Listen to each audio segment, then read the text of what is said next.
Have to be very careful not to rush the Lord, because you might miss exactly what he's doing for you right now. There was a time in which Moses was guiding the Hebrew Israelites out of Egypt through the desert, and they were spending a lot of time in the wilderness.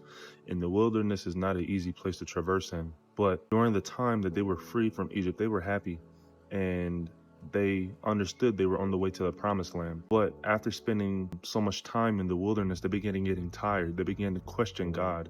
And then in that happening, they began to make their own idols. And through that, they began losing faith. But God had much more planned for them. They just had to keep going. And I say that to say this to you. No matter what it is that you are facing in your life, there is another side to that mountain. All you have to do is continue to take one step in front of another.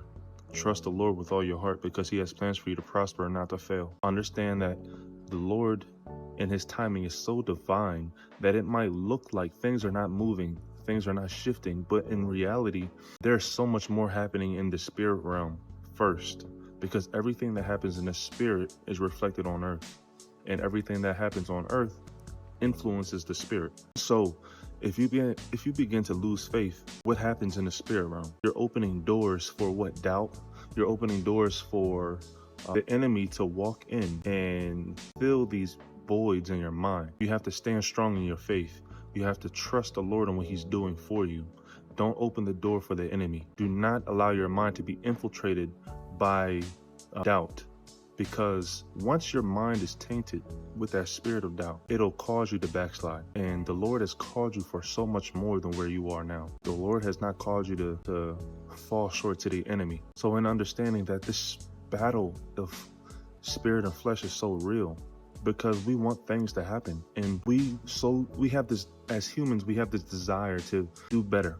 We have this desire to be in a better position than where we are. Even if we may not be in a terrible position, we just want to continue to grow, right? But sometimes we grow so desperate that we begin looking outside of the Lord because he's not moving on our time.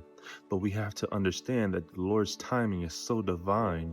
He does not move on our time. The Lord wants us to move by faith and not by sight. So in understanding that, trust the Lord. Understand that he has plans for you to prosper, not to fail. And no matter what it is that you are facing in your life, you will overcome that mountain.